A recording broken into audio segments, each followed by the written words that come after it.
Welcome to bird media. నేను వైష్ణవి. ప్రపంచ రాజకీయాల్లో ఇప్పుడు ఎక్కువగా వినిపిస్తున్న పేరు జెన్జీ.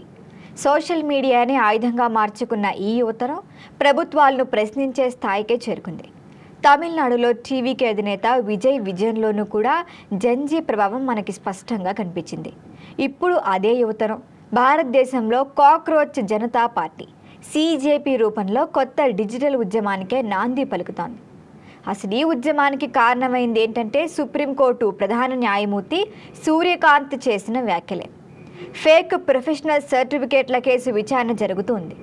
అయితే దాంట్లో కొందరు యువతను బొద్దింకలు అంటూ ఆయన వ్యాఖ్యానించడమే సోషల్ మీడియాలో తీవ్ర చర్చకు దారితీసింది. మరి ఆ వ్యాఖ్యల్ని కూడా ఆయన నిరుద్యోగ యువతపై దాడిగా భావించింది జెన్జీ. వెంటనే ప్రతిస్పందించింది. అలా పుట్టుకొచ్చిందే కాక్రోచ్ జనతా పార్టీ.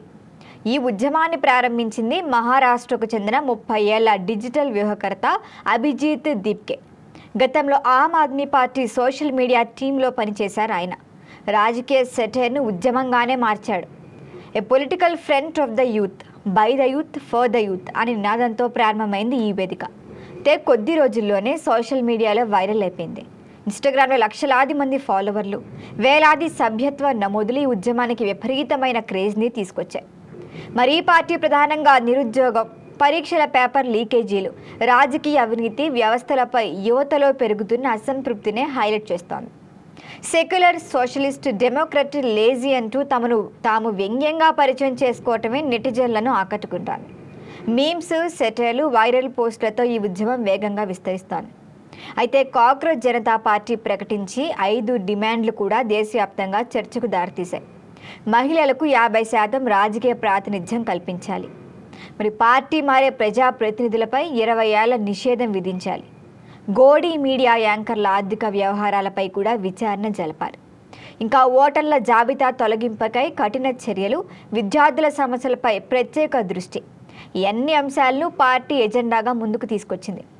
మరి ఉద్యమానికి రాజకీయ రంగు కూడా వేగంగా చేరుతోంది.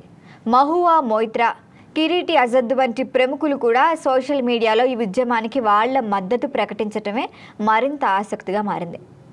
ఇప్పటికైతే స్టిల్ ఇది అధికారిక రాజకీయ పార్టీ కాదు, ఎన్నికల సంఘంలో కూడా నమోదు కాలేదు. కానీ సోషల్ మీడియాలో జెన్జీ యువత కోసం ఈ డిజిటల్ ఉద్యమం స్టార్ట్ అయింది. యువత ఆగ్రహానికి ప్రతీకగా మారింది. ఒక వ్యక్తి కోపం ఉద్యమంగా మారినప్పుడు వ్యవస్థలను కూడా కదిలించగలదని చరిత్ర చెబుతోంది. మరి అదే ఇప్పుడు కాక్రోచ్ జనతా పార్టీ రూపంలో కనిపిస్తోంది. ఇంకా 2029 ఎన్నికల నాటికి జెన్జీ ప్రభావం భారతీయ రాజకీయాల్లో ఎంతటి మార్పులు తీసుకురాబోతుందో, మున్ముందు ఈ కాక్రోచ్ జనతా పార్టీ ఎటువంటి వ్యూహాలతో ముందుకొస్తుందో చూడాల్సిందే. దీనిపైన మీ అభిప్రాయాన్ని తెలియచేయండి. చూస్తూనే ఉండండి బర్డ్ మీడియా.